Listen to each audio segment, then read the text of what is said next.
of September open, and we have the first and most important item of business is the swearing in of our new Councillor Jacqueline Taylor. So I'd invite Petty, if you would, and team to bring Jacqueline in with the family so we might welcome them formally. Here I am, Chair. Perhaps if I just give a quick briefing, just so we can see what's happening. I'm going to do something really unusual that I might never ever do again. And up here, I've actually put up what I'm going to say. It's in the spirit of sharing, so that you might see what I'm saying. I'm on the left-hand side. You might want to sort of just read what's on the right-hand side as I speed through it. There's 3 slides. So if can you just move it through so we can just sort of see what's on the next slide and then the 3rd slide, just to give a bit of an insight for everyone around the table. That's the 2nd slide, and then the 3rd slide is this one here. So we're going to start on the 1st slide. Right. So the order of proceedings is we're going to bring Jacqueline and her 2 children in, and they're going to be seated over there just for the whakatau part. I'll start off. After that, we'll pass to the chair. He will have a few words also to acknowledge the welcome. After that, we're going to do pūrākau. And that's when, please, Annalee's going to flick back to the 2nd slide so we can see the words. Any questions thus far? Cool. After that, it passes to Jacqueline. She's prepared her mihi and also her waiata. And then after that, we'll have, I think it's the swearing in, Chair? Yes. Yep. And then after that, we'll have the karakia to start our meeting. Any questions? What key? Am I okay to step onto during her waiata? You're in the wrong spot. Absolutely. I've got no idea what it is, but just before. Absolutely. Question over there. Councillor Foss is going to stand over there. You'll probably walk over as soon as they start the waiata, Yeah. and support our new councillor with her waiata. Right. I hope you should lead the waiata. Got your actions ready, Frank? Got your actions ready? When we bring Jacqueline and her children in, could we all please stand? Of course. Right.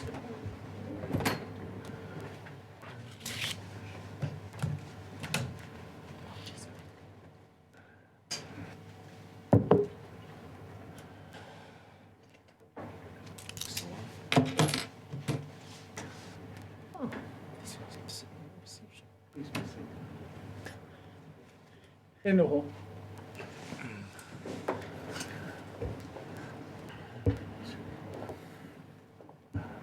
This is something unique that you'll see probably nowhere else in Hawkesbury. I'm going to ask you not to glance at the screen, because on the screen are the kupu that I'm going to use to welcome you. You can if you like. Ara tirohi amaturiki kua noho ki ngā pari o tautoru, ko mohe o tātou ko ia te kairūri o te tā. Tahi kia pipiri rua kia hongongo e toru kia here tiri kōka, whāwhārua atai I mua herenga anuku, I mua herenga arangi, ki tua o herenga kerekere. Ka kerekere te wai, ka kerekere te patu, ka kerekere te tangata. Ka noha rehua ka heke I hua uruao, ka tō te wai, ka tō te kai, ka tō te tangata. Ka noha rehua ka heke I hua, ka tō te kai, ka tō te tangata. E kua hawhanui whakapuarengia ki te puna kai rāua ko te puna tangata, ka ora te tehi mea, ka ora te tehi mea, tihei mauri ora. Mauri ora.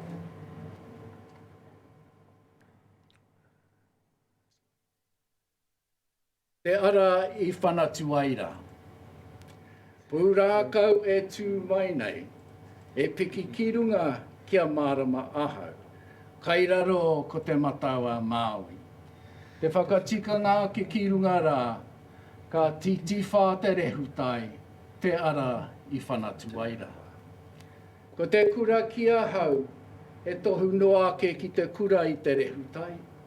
Te whakawhiti o te rā, te whakaai o whenua, hoki muri mai au ki te iwi, te ara I whanatu aira.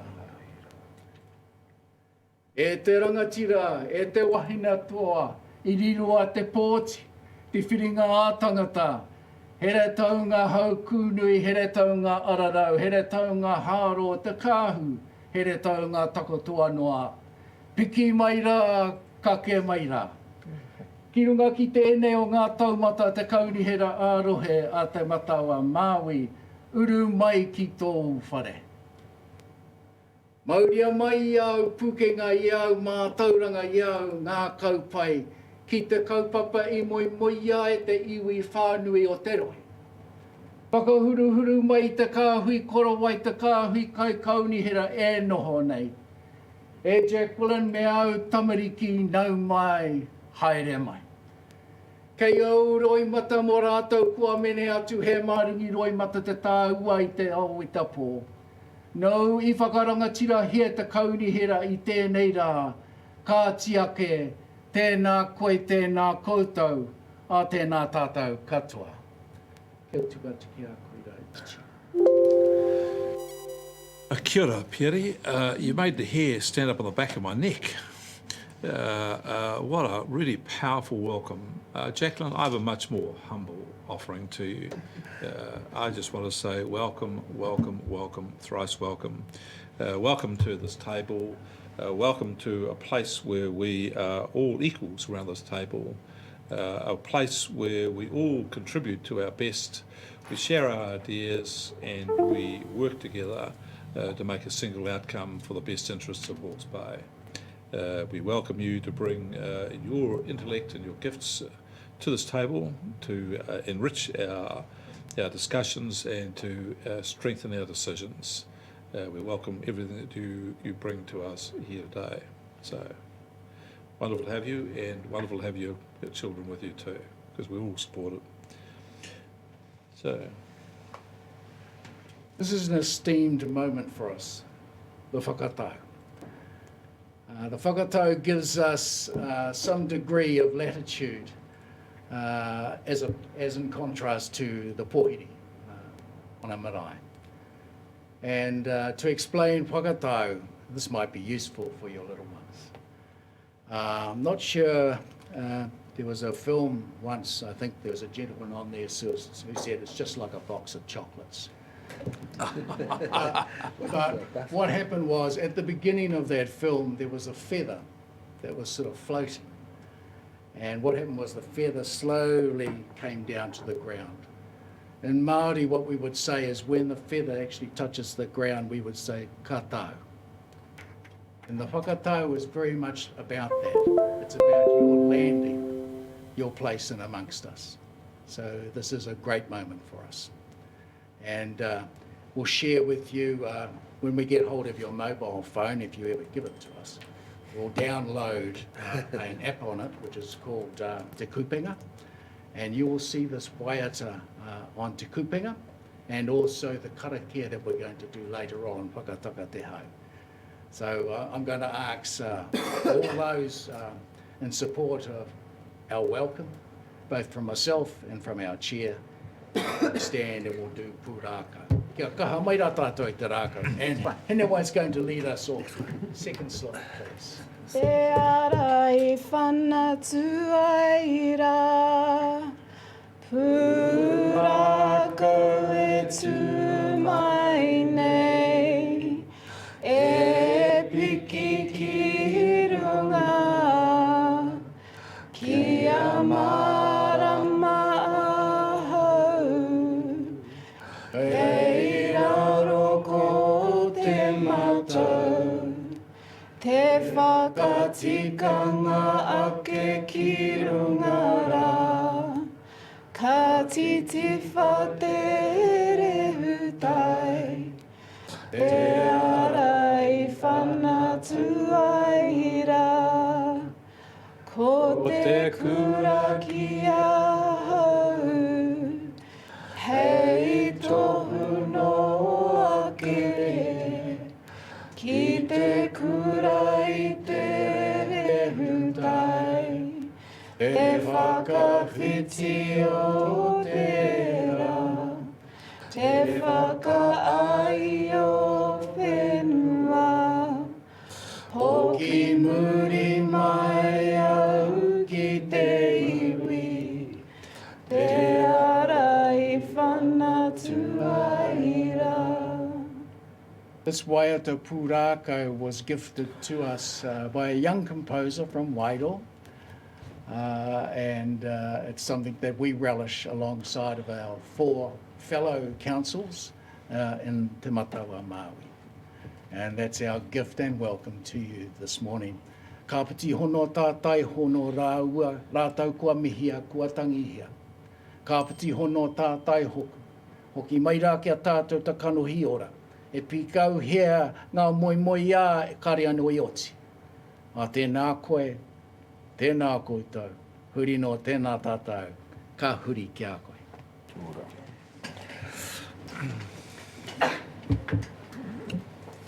Tēnā koutou, tēnā koutou, tēnā koutou katoa. Ko rangi toto te moana. Ko waitumata te moana. Ko ora te rohi. E nai nei. E nai nei e noho ana o ke te papa o te mata.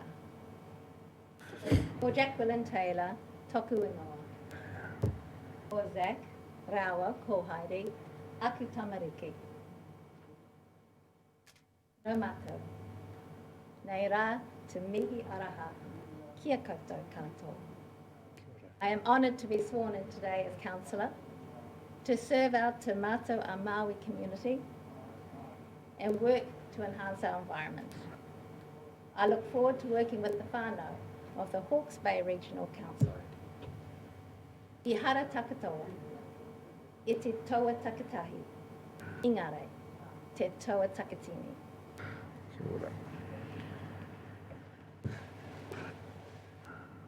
Tu te mana iwi, tātou tātou e. Tu te mana iwi, tātou tātou e. Whai a te maramatanga, me te aroha. Inga iwi ki a takatahi, ki a takahira, tātou tātou e. Tātou, tātou e. Kia rau, hia ue. Kia ora. Ka pai. Kia ora.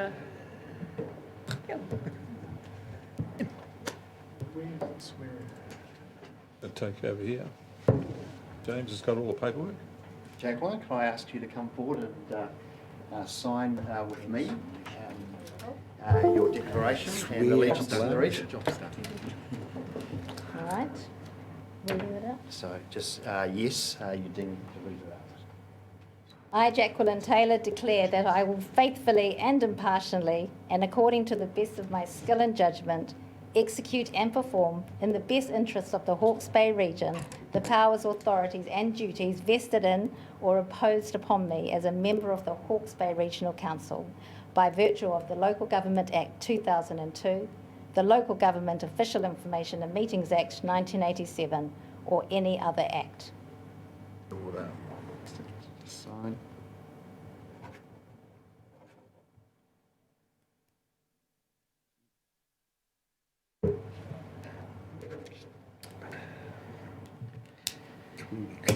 We now declared a member of the Hawkesbury Regional.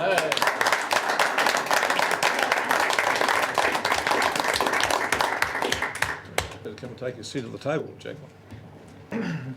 And your first official duty is to lead us through the wharakia. Ki te parero seat. Kia ora tātou, our karakia.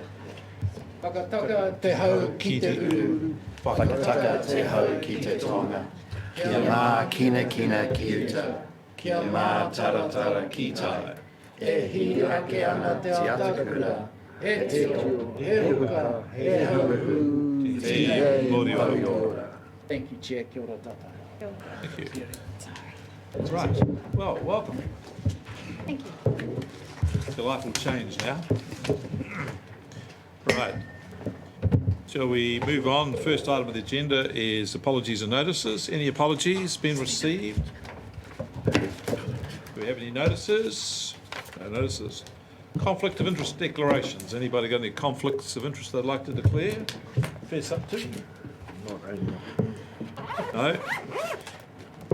Confirm the minutes of the 25th of August have all been circulated. I've had no notice of any errors or omissions. Would someone like to move they be received? So moved, Chair. Sheriff, do I have a seconder? Henry Wye? Any debate? All those in favour say aye. Aye. Contrary no. Carried. Follow-ups from the previous council meeting. Thank you, Chair. So we just have the one item there, and the information requested has been provided in the meeting pack. Okay. Follow-ups. Do we have someone to move that the follow-up be received? Councillor Williams. Seconded Councillor Foley. All those in favour say aye. Aye. Contrary no. Carried. Significant organisational activities.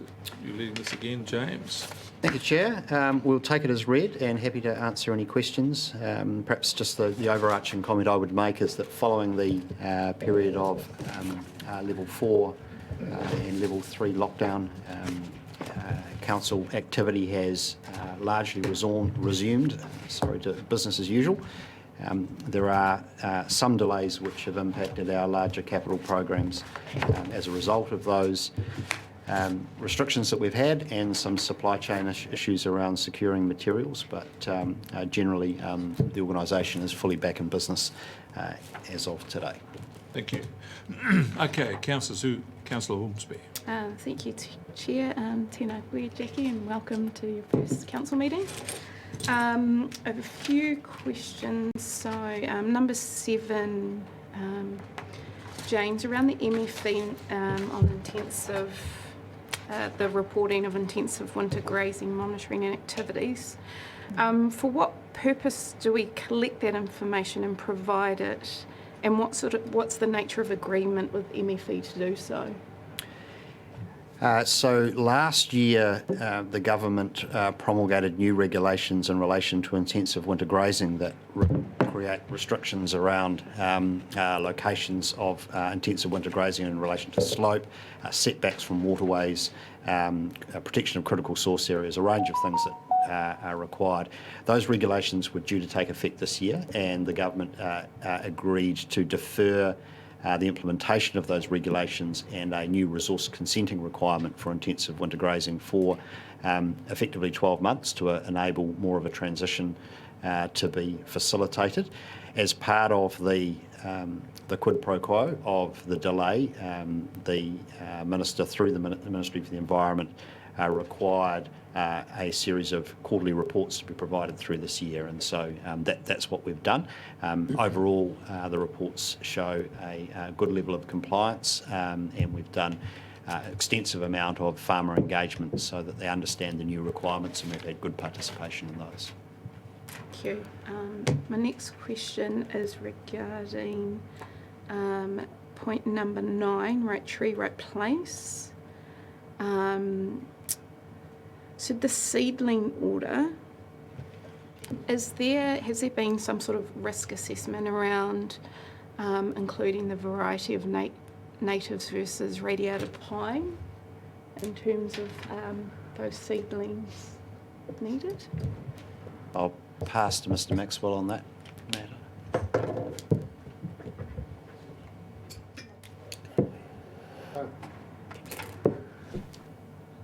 Through you, Chair. The order is the process is being worked through at the moment to determine whether we're going to proceed with the order or not. In this case, it's primarily redwoods. We have an opportunity to purchase redwoods for obviously a carbon play largely for a number of properties. So we're just working through the risk assessment to determine whether, if we don't purchase it, if we do purchase it, the property that we're targeting for the seedlings isn't ready to plant, what we might otherwise do with them. So literally doing it right at the moment. And last point, sorry. I just like to thank the team for including and the councillors who have asked for the enforcement actions to be added to the quarterly reports or the update reports, and also the strategic projects reporting part that you've added.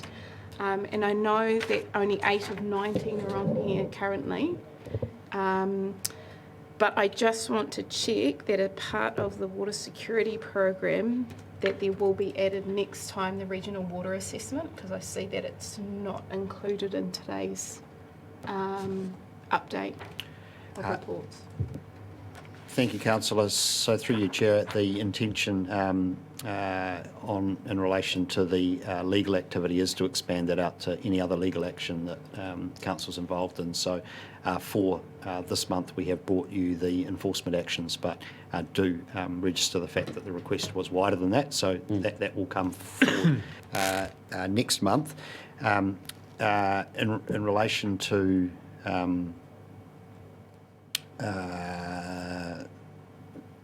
sorry, councillor, So I'm looking on page 18. We have the regional water security program, but only 2 of the projects and the regional water assessment. Yes, so there's been no significant progress in relation to the regional water assessment this month, but we can certainly bring back next month some commentary on that. Thank you. And that's me, Chair. Thank you. Councillor Curtin. Thank you, Mr Chair. I've just got a question in regard to it's item 33, 34, 35, the National Policy Statement on Urban Development 2020. I just want to have just a bit of an update on the link with Napier City Council's spatial plan and their consultation process. Is there a connection? Yes, there is. Their spatial plan needs to give effect to the NPSUD. I don't know whether, Katrina, you want to make any further comment on that? Other than we've made a submission in that regard. Next question. So, sorry, can we just roll that back a bit? So what is the answer to the question? What is the... It's required to be a component of the spatial plan. Yes. Yes. Contains the housing assessment. The NPSUD requires district councils to amend the district plan to provide for housing based on a series of metrics relating to growth and forecast growth. So there's a requirement to undertake growth forecasting and then to make provision for adequate housing supply.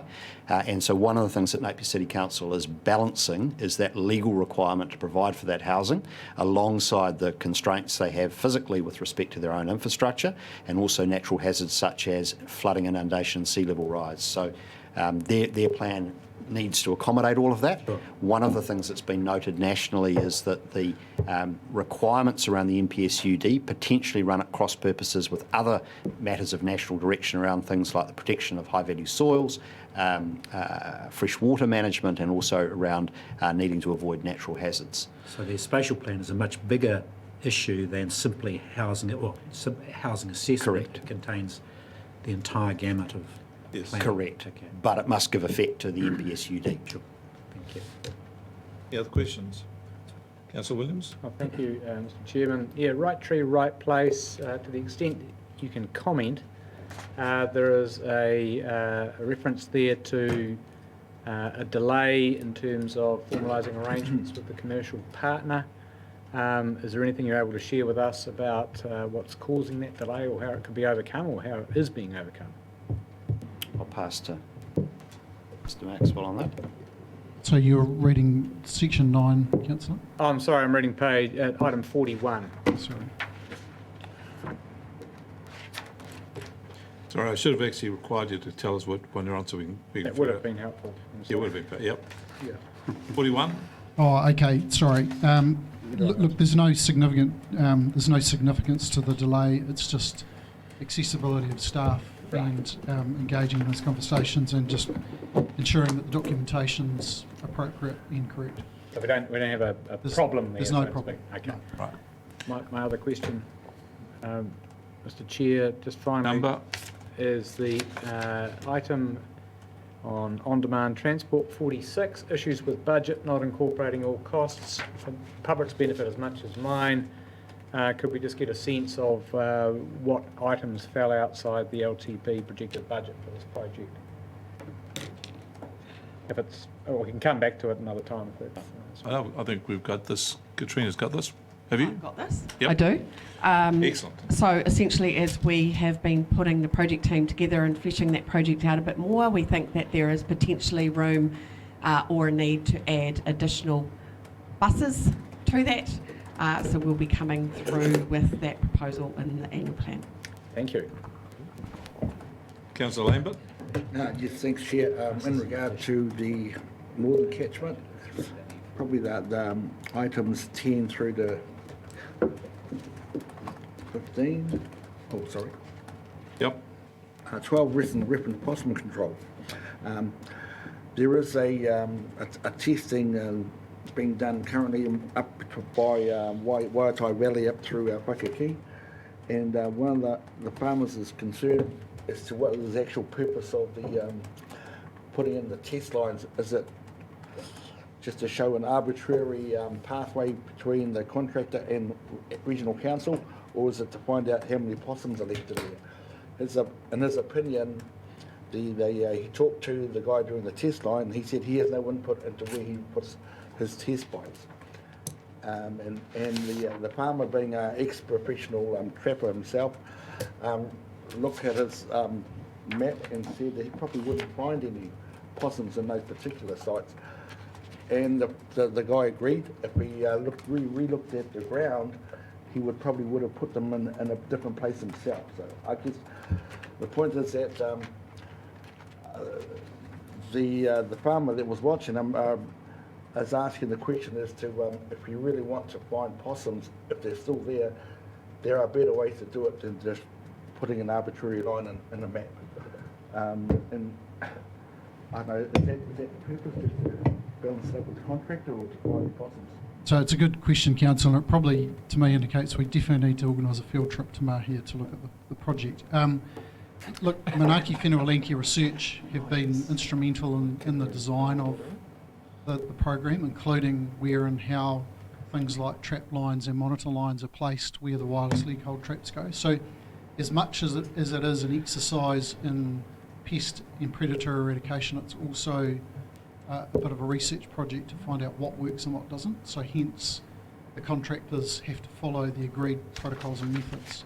Notwithstanding that absolutely sometimes on the ground experience might indicate a different positioning of the trap, but in order to test the work we're doing, they have to follow the protocols.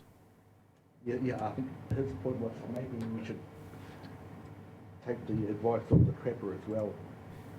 Absolutely. When we get to the maintenance phase and we've finished the program and the contract deliverables that we've got with Predator Free 2050, and we move into our maintenance program to maintain the work that's been done, then we'll have much more flexibility about how and where we place traps and bait stations. Chair, can I just suggest that possibly Mr Maxwell has somebody in the team just follow up with Councillor Lambert and the landowner just to discuss the issue? Councillor Baker, you got questions? Yep. Item number 3. Is there a possibility that councillors are actually informed of these particular meetings, and also has staff got an appetite for actually councillors being there? Has that been planned? I'd like to take that back, and actually Ian wants to make a comment. So, Councillor, perhaps if I could comment, the intention of the PAN sector group is it's a very operational and technically focused group. So we're dealing with the technical and policy leads across the primary sector, and we're conscious that Hastings District Council have set up the Primary Producer Roundtable Forum, which includes political representatives and industry advocates. So we're sort of saying that that's the best place to have the broader political advocacy discussions. This group is very much focused on how do we help the industry bodies navigate regulatory obligations, what can we do beyond regulation to support them. So it's a very, very much focused at technical type discussions, but very happy to bring back reports on what we're talking about and what progress we're making and the issues that are cropping up, if that helps. So the answer is no. The answer is no. The answer to that was right. Chair, can I suggest that if any councillor is interested in attending the Primary Producer Roundtable that's hosted by the Hastings District Council, that we facilitate that. I don't think that'll be a problem at all. It is convened by the Mayor of Hastings, and we have traditionally had strong presence there, so happy to. I think an open invitation should be just extended. You tend to think, no problem. Councillor Foley. Thank you, Chair. Actually, I had one more question. Oh, sure. Yeah. Sorry. Councillor Van Beek. Although we've got a council of gravel, sorry. An old rock star. Just a question regarding the global, how global is global, and have we actually identified as a council sites that are culturally significant when we do this kind of work? Just a question from...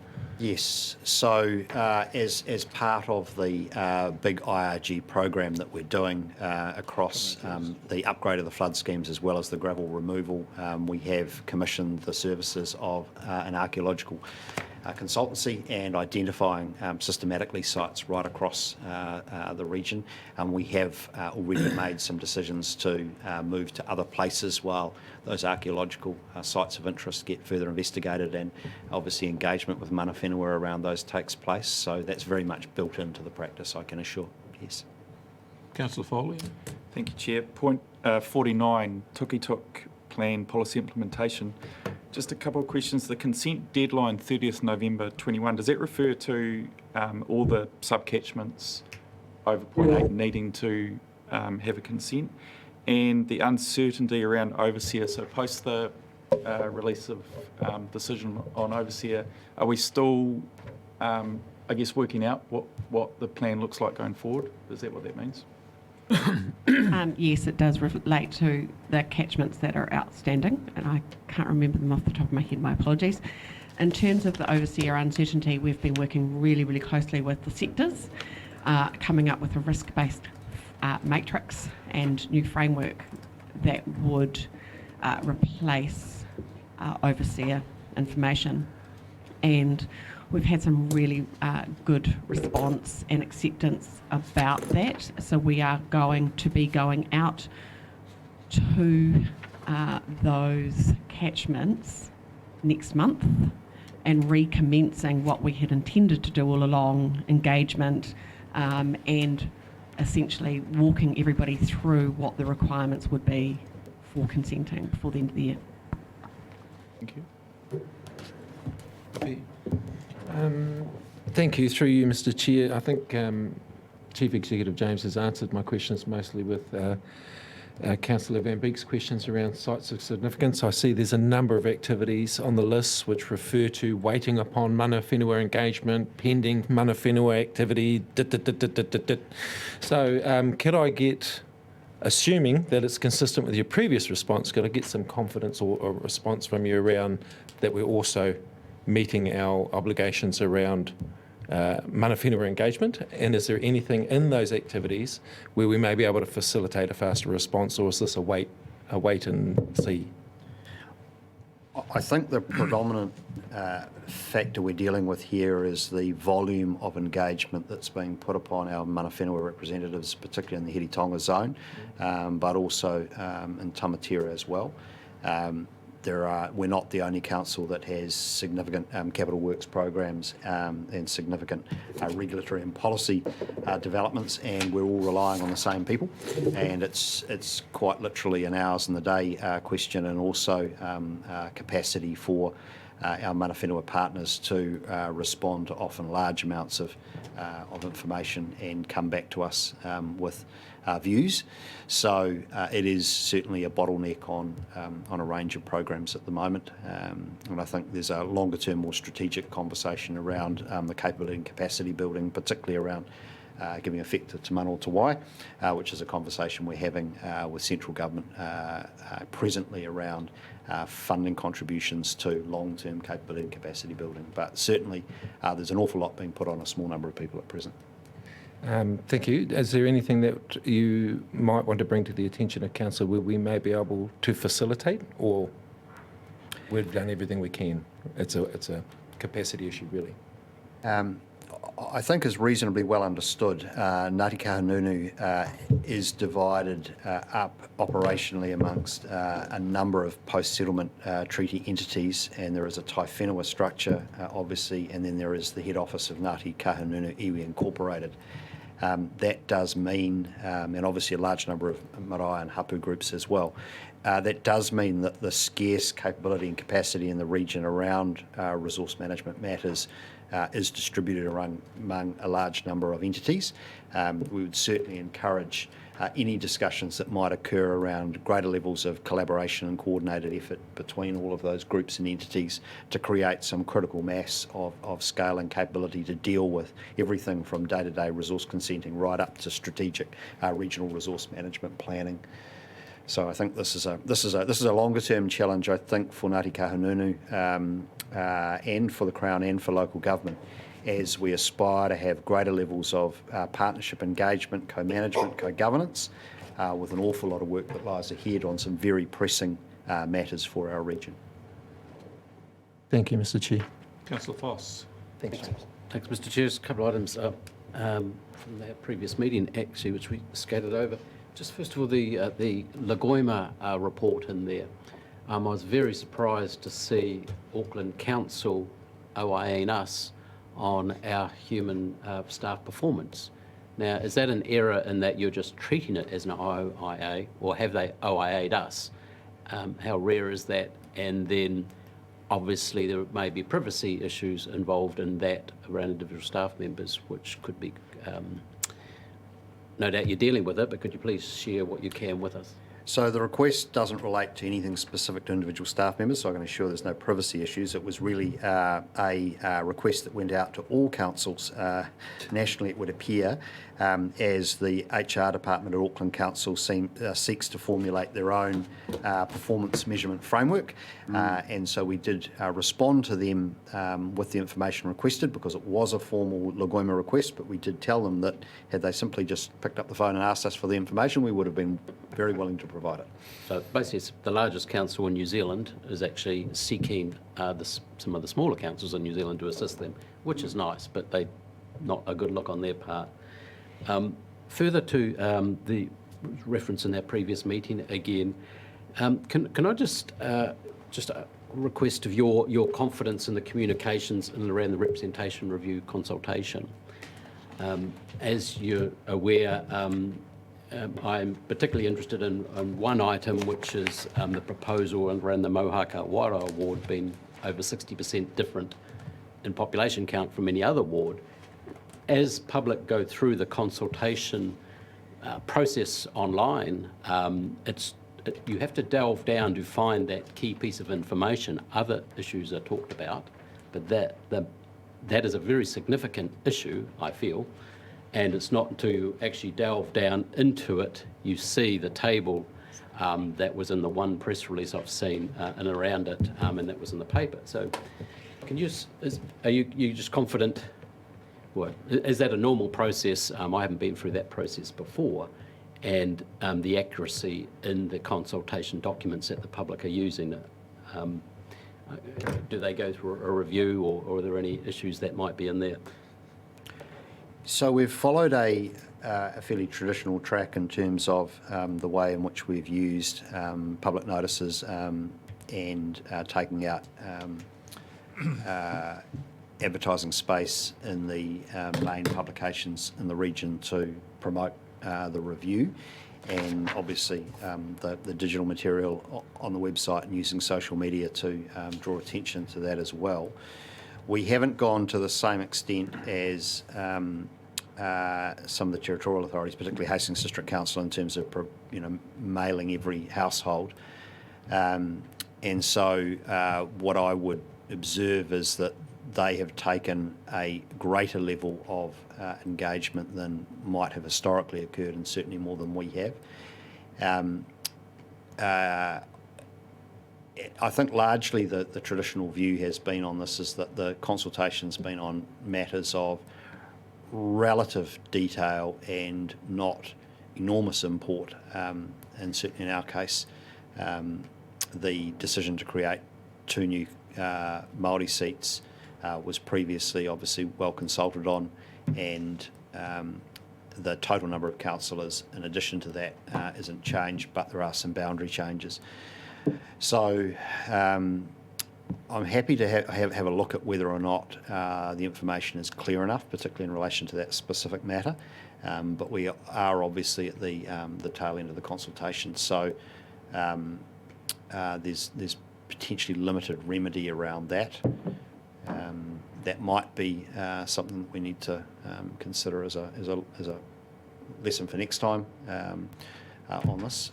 But ultimately, you'll need to form your views as to whether or not the consultation has been adequate to inform the decisions that you have upcoming in relation to particularly that boundary change. And I think the boundary change in terms of the numeric calculus is not vast in terms of numbers of people affected, but it is probably from a community of interest and identity point of view, it's a significant amendment for the good people of Wairoa. Okay, thanks, Chair. And just finally, 32 in the significant issues, operational activities. It's just again any updates on the cycleway Bayview Whirinaki. I asked you the question and you answered it last time. It's mostly in NCC's hands. But A, is there any update? And B, is it possible, where possible, to put kind of starting dates just below the items, such as that one, or even 29 above it, the Hawke Historical Park, etc., just so we know they're still significant, but we just have some kind of clock on these items. But anyway, Bayview. So Chris is on the line, so we'll pass to Chris. Thank you, James. So that still is between staff of Napier City and the Regional Council to work through.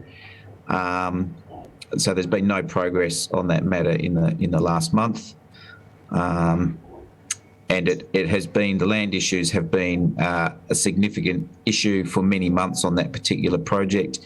Part of the challenge is just working out the approach, and that's currently sitting between the two organisations within the Cycling Governance Group to take up a paper to both organisations, which basically has a common approach on dealing with that issue. So that's, staff are still working through that. Thanks, Chair. I just want to say, Mr. Dolly, you've got the best location of all of us. We're all very envious about site location here. Well, I'm actually down in Wellington, so it's a bit cool. Jacqueline, do you have any questions you'd like to raise? No, Chair. I'll go to the wall. Mike?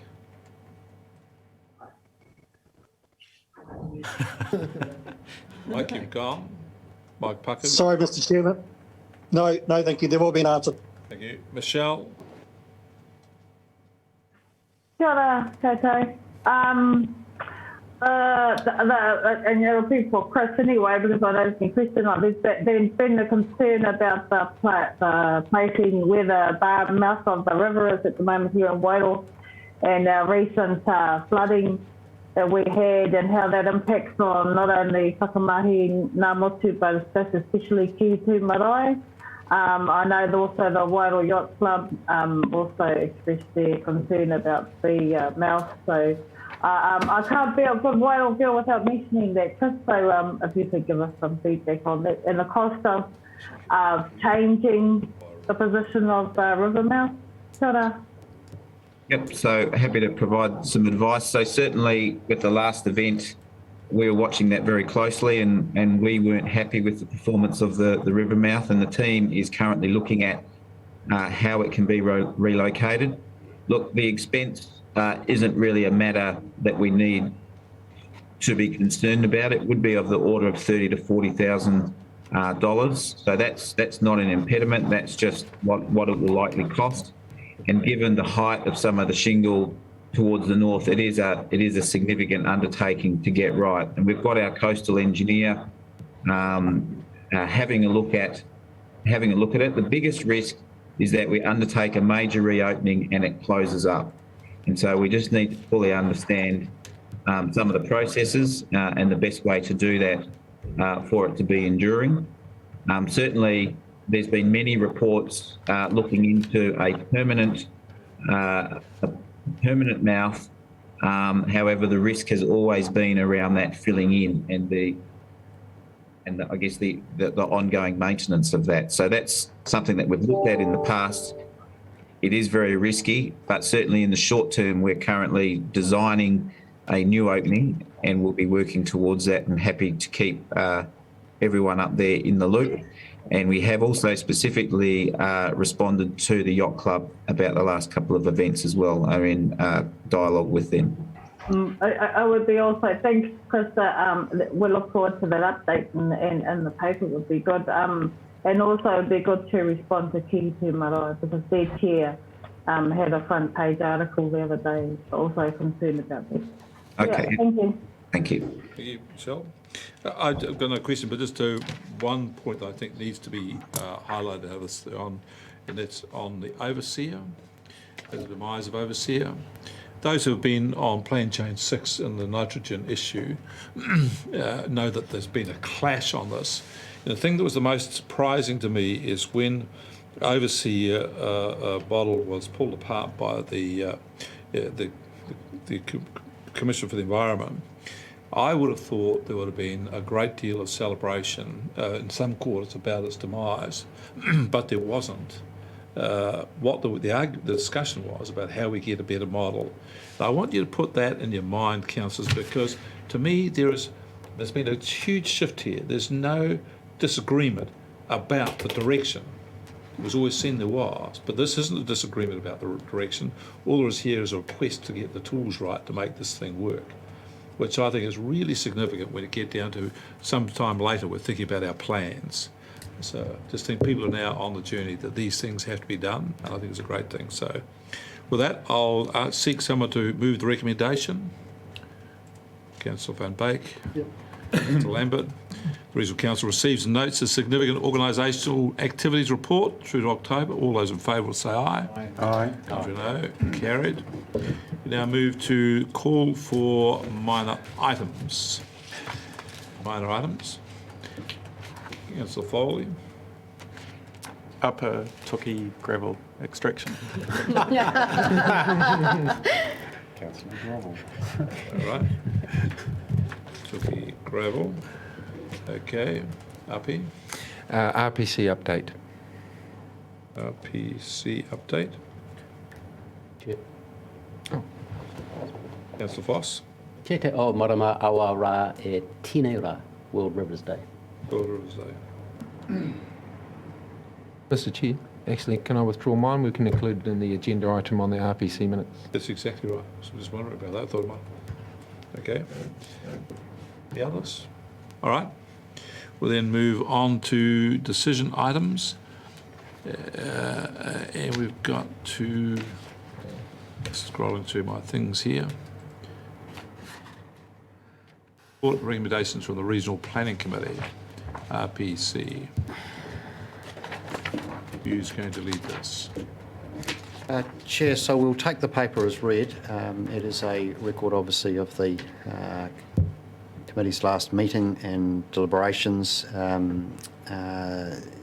There's probably nothing more since the meeting that we need to update there. Okay. Katrina, is there anything you wanted to call to Council's attention? Yes, through you, Mr. Chair. The only thing I'd like to include to the Chief Executive's report is an acknowledgement of thanks to Joinella Mahi-Carroll, who has been the Deputy Chair along with Liz Munro for a period of months on the Regional Planning Committee. As the members of the Council will know, Mana Ahuriri have recently conducted elections and have new elected governors, trustees. So I'll just seek confirmation from the Office of the Pouwhakarai at this point around whether we've received any correspondence confirming Joinella's resignation and the appointment of new person, please. We have. Chair. Sure, yes. So we have received formal notification from the new elected chair of Mana Ahuriri, that's Tania Eden, and their new appointee under the Hawkesbury Regional Planning Committee Act 2015. They have appointed Alana Hiha. In addition to that, we're looking at a whakatau for Alana on the RPC Tangata Whenua Hui date, which is the 12th of October, That will happen at 10 a.m. in the morning. Preceding that, my understanding discussion with Liz Munro, given the resignation of Joynella, is that she will initially lead that, and the first agenda item will be the election of a new chair at the RPC TW on the 12th of October. Could I just suggest, if you'd like to suggest, Api, that this council writes to Joynella, thanking her for her outstanding contribution on behalf of all gathered, then I think we would record that in the minutes and do accordingly. I'll take that offer up, Mr Chair, and would welcome the opportunity for this council to express its acknowledgements to Joynella. Ngā mihi. Thank you. Can you make sure that's recorded in the minutes? Okay.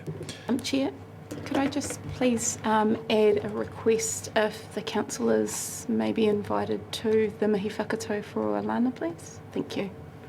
Councillor Foss. Thanks, Chair. Just an inquiry.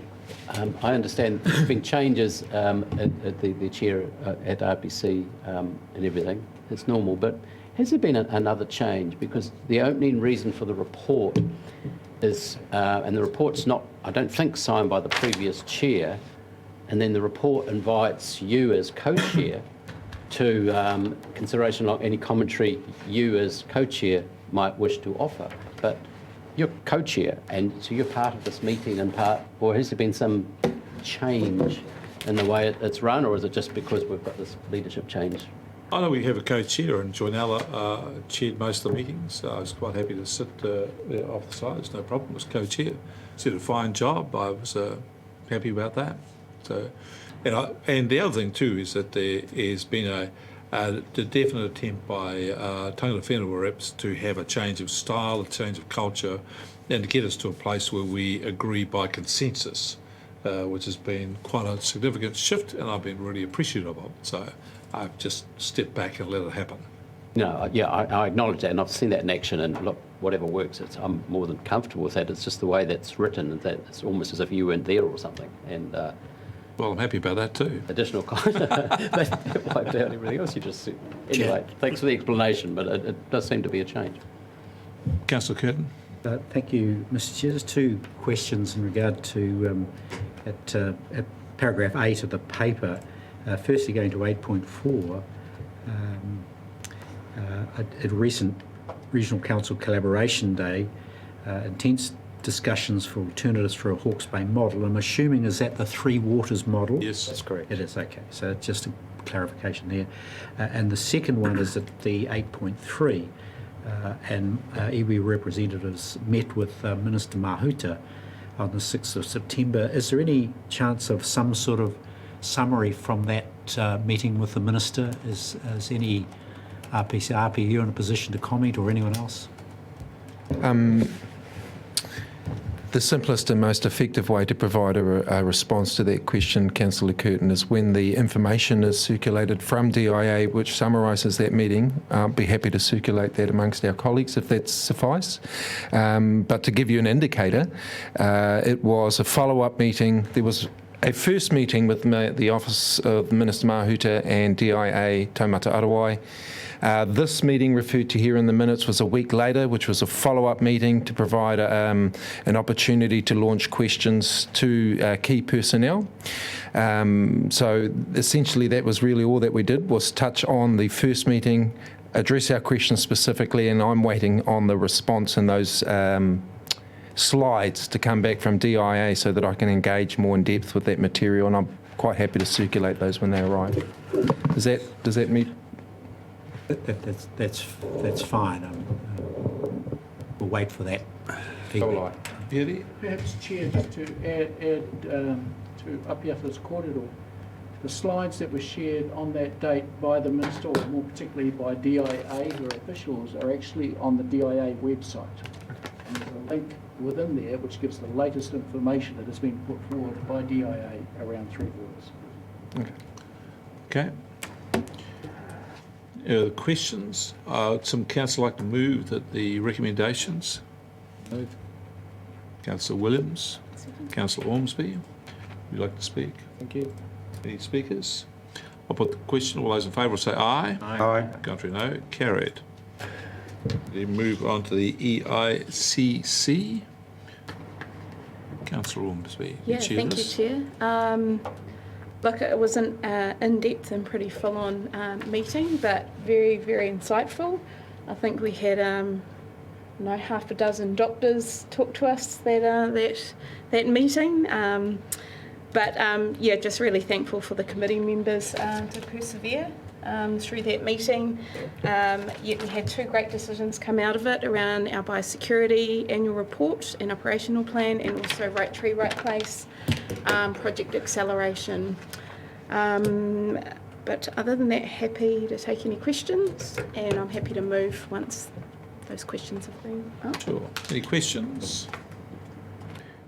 Yeah, I've got a question. Maybe I should have raised it. First and foremost, I want to congratulate Councillor Ormsby on a fantastically run, difficult meeting, and she really portrayed her skills. So thank you very much for doing it, and I've learned a lot from that.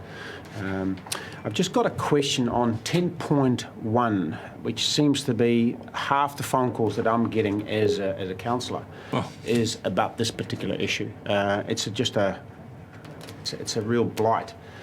And I would really like to see that we actually develop a strategy, not a strategy from HBRC, but actually we do that with our partner councils and other stakeholders involved. And this is not actually finding solutions. We actually need to find the problem first before we actually can find a solution. So it's more a comment, and I really would like to see that we actually do something about this rather than talk about it. Okay? Thank you. So, question to you. What do you think we should do about it rather than talk about it? Yeah, I believe our strategy is very important to get stakeholders involved, the correct stakeholders who are focused on this particular issue, and that we actually look for the problem. Why is this occurring? Not actually how can we stop it, why is it occurring? And once it starts to occur, once we find that problem, we can then move towards a solution. And I can give almost a 4-minute rendition on how we actually fixed the whole horticulture and viticulture industry in New Zealand, purely on a 12-day strategy meeting where we had academics working towards what the problem was. And the simple thing was, we didn't have a sustainable hand on the apple or the kiwi fruit or the vine. That was the real problem. It wasn't that we actually didn't have the ships or the land or the water or the chemicals or the tractors. It was just the sustainable hand. And that's what they brought us to. And out of that came the RSE scheme. And we have seen what that actually has done for Hawkesbury as a matter of also for New Zealand. So to me, it's actually focused people looking for the core of what the problem is and then work out from there. But it will take some time. This is not a simple solution, I believe, but we haven't done this in collaboration with those stakeholders and people in other councils. Councillor Lambert. Just to support Councillor Van Beek, I think it's not just a rivers thing. This actually happens on all our roadways as well. All our state highways, all our public roads, they have rubbish all down them, and it's not a transport problem. It's a people problem and an advertising problem, because transport Waka Kotahi doesn't take any responsibility for roadside rubbish. Well, I think that's something we should invite you to come back to us with some suggestions on how we might make changes here. Okay. I'd put it to you that it seems to me that it's the tragedy of the commons. Because there's no sort of particular ownership of it. People see it as a common thing, and I don't have to care because there's no one else to be accountable to or to care about it. It's a problem with the side of the roads. It's a problem with the side of our rivers. We do need to think differently about this. I agree with you. So how do we make that? Councillor Ormsby. Yeah, I'd like to get some advice from Chris, because this is his sort of team around what we're currently doing and what further work we can do in the space, knowing what we've just heard now. Yeah, so look, I do know that we are in discussions with Napier and Hastings around this issue, so I'm happy to take it offline with Councillor Van Beek and really just let him know what is happening behind the scenes and maybe what some opportunities are to improve. But it is all around the behaviour of the community, and some of it is driven by cost and the cost of dumping and the convenience, and it is very frustrating for us and staff. And some of it is also how we present our areas. So areas that look good and are kept well and are popular are less likely to have rubbish dumped at. So it's a huge issue, and I'm happy to have some discussion with Councillor Van Beek offline. And I'd like to be a part of that discussion as well, thank you. And I'd like you to come back to us with a plan of what you think we might be able to do, a la get the experts, get us all in together and have a think about it one day. Apiata. I'll just take this opportunity to express a very keen interest on behalf of Manama Whenua to participate in this conversation. So if it's a Zoom korero as well, there is mahinga kai and kaitiaki principles which we can help to expand on, resource or evolve in our community so that at a household level we have greater ownership of the problem, but we can't offer those unless we're part of the conversation. Yep. Chris has just noted your name, you're on the team. All right, any other questions? Any other comments about this? Chair, just on that final point, so it has been raised with us by Hastings District Council and Napier City Council that there's interest in collaborating on this. All three councils have noted an increase in illegal dumping. Obviously, freedom camping's been a challenge for some time, so a coordinated effort between councils, particularly given our adjacent physical assets with our regional parks, would make sense, including with Central Hawkesbury and Wairoa District Councils as well. So we'll take that up and bring something back. And just a reminder to Council that in the long-term plan we did fund an extra ranger and also provision for some CCTV. And I recognise that is the ambulance at the bottom of the cliff, and we do want to get to the root cause of the problem rather than just having to infringe our way out of the problem. That won't work. We've had infringements for a long time, it's never stopped speeding. we could classify people as sure. Thank you, Mr. Chair. I just would note that amongst the recommendations to receive the information, there are two very significant decision items as a part of the recommendations. And in regard to both of them, I wonder whether we could just have some clarity about if we were of a mind to adopt the biosecurity operational plan, what the communications strategy is around the changes that are described in the plan, and similarly for right tree, right place, the implications of that and communication thereof of those, if we were to make that decision to adopt those two recommendations. Chief Executive? Pass to Ian on that one. Pass the ball to Ian? Who are you going to pass the ball to? No, I'll grab the ball, Chair. It's nice to come off the back line. Look, in regards to the possum control area partial plan change, we have an engagement plan in development for that. This decision doesn't commit you to any plan change. It's just setting up a pathway for that process to begin. So there's an extensive engagement process, and because it's a statutory process, there'll be opportunities for people to participate in that in due course through hearings and submissions. And then right tree, right place. Again, we have a communications plan or strategy for that whole program, which includes announcing our forward work program and our partnership with our new partner. So that's a work that's continually in progress in terms of communicating our work in that space. So all the decision is from EICC was to bring forward the funding to accelerate the work to develop the pilot properties to match the investment that's being brought to the table by our partner. Thank you for that. And if I could follow up with a similar question, it's mindful of Councillor Taylor's observations around communications. If we go to 7.4 around the SkyTeam program, which was absolutely mind-blowing in its scope, etc. I know we're looking at a comm strategy, but is there any advance information that we can get out into the public arena about this extraordinary piece of work? Ian. Yes, Chair. It's another good question. What we're doing is waiting until we've got the the delivery of the worked up data from AHUS. We've got some, if you like, sneak previews that you'd seen in EICC that was shared with you in terms of some of the cross-sectional data that's available for us now. Once we're ready to go with the full product, then we'll be rolling out communications alongside that. So there'll be no advance. We just want to be sure that we've got things right before we make too much noise about it. You're reassured, Councillor Curtin? I'm eagerly awaiting. Eagerly waiting. Okay.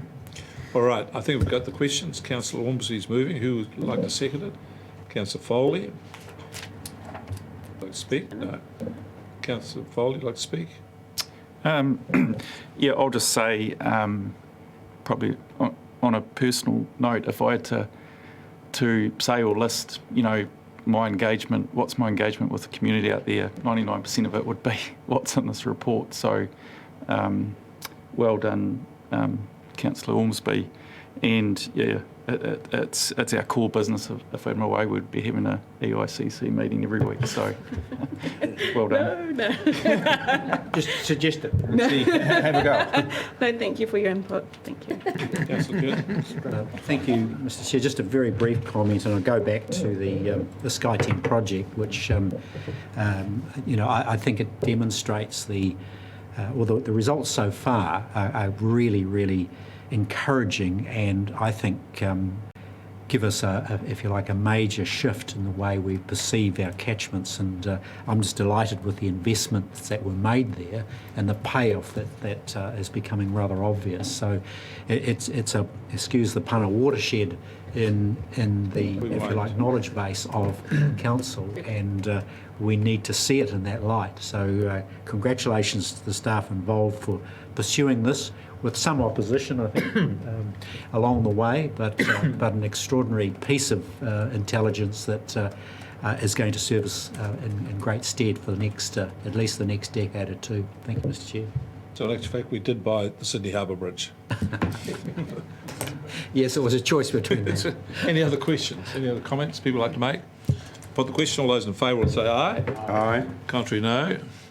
Carried. Right, we now move on to Hawkesbury Local Authority. Now, I just want to make the point that this should have gone to a committee. Thank you. It didn't, but given that it's from Ross and he's here looking after us well, I won't be overly critical. And the other thing is it's been up and down the track several times before. But Chief Executive, over to you. Pretty straightforward. Jess for this paper. Jess? Thank you. Is this on? Yep. So my apologies, this didn't go through CNS, should have gone through CNS. So that is probably due to me being absent when the agenda for the last CNS meeting was being pulled together. So these papers have gone through the other 4 councils. We're the last council to make a decision here. So effectively we're just asking to extend the exemption on reporting for HBLAS to be exempt from reporting, that the traditional CCOs are required to report for traditional CCO reporting, which requires a CCO to produce an annual report and go through an annual audit. HBLAS has effectively been shelved. We're still rolling with the initiatives of shared services, but we're not effectively operating as a company or a CCO, so it effectively is just reducing a whole load of reporting requirements for the region. Thank you. Any questions of Jess? Great. Councillor Foss? Thanks, Chair, and understand why it might have come here directly. So the question I'll ask what I would have asked another committee, just to be devil's advocate here a wee bit. Just as you were describing, it essentially exempts them from a whole lot of compliance and things.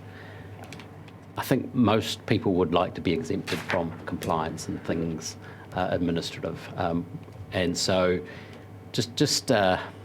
I understand why and all these things. I'm just, again, looking at it from another angle, in that with these exemptions, how can ratepayers across the various organisations here be assured that they're getting the best bang for the bucks they're investing and there are no issues in and around any organisation such as this where an annual review or something would have picked up. Just the checks and balances seem to be absent because of this exemption in that space. So can you just talk to that a little bit, please? So Hawkesbury LAS is effectively, we're still operating, we're still using initiatives, we're working together, but it's more a collaborative approach as opposed to operating as a company. So we're not using, I suppose, the mechanics of a CCO. So we're not actually operating as a CCO. The CCO itself has effectively been shelved. So there's nothing to report. There are actually no financials. There's no transactions. The company is literally shelved. The only reason we're having to go through this is we decided not to disestablish the company because we have to recreate the company if we thought we needed it in the future. So the company has been shelved. It's not operating. It's dormant at the moment. So there's nothing to report. Hence the exemption being sought. Thanks. So I'm sorry if I missed that in the paper. Yeah, it wasn't clear in the paper. Yeah, it was right there. Yeah. I wouldn't have even asked the questions. So apologies. Okay. Thank you. No worries. All right, I'm happy to move the recommendation. Do I have a seconder? Seconder, Councillor Curtin. Any questions, any debate? I'll put the motion. All those in favour will say aye. Aye. Contrary, no. Carried. Then we're down to affixing the common seal. I usually move this, so I'm happy to move it again. Councillor Van Bake, the old team's back together. I'll put the motion. All those in favour will say aye. Aye. Contrary, no. Carried. We then come to the report on the Hawkesbury Civil Defence Emergency Management Joint Group meeting. And do you want to... it's not here normally to speak to the report. Are you going to speak? No, although I guess you as the chair of the committee could comment. I take it as read. There is a significant body of work that's been undertaken in the last 12 months in review of our civil defence arrangements, in part in relation to the Napier flood event of November last year, a separate review that has been commissioned by the chief executives of the 5 councils in relation to civil defence because of the various issues that have arisen not only in the Napier event but in events over the last 2 to 3 years, and so we wanted to aggregate all of those learnings and ensure that the Hawkesbury Civil Defence group is operating as effectively as possible. So that work continues, and there's obviously also some operational things arising from the Napier flood event which are being worked through Napier City Council and HBRC core flood and drainage operational teams. If I could just summarise the situation. First thing I make the point is that the analysis we had was that this was a 1 in 100 year event.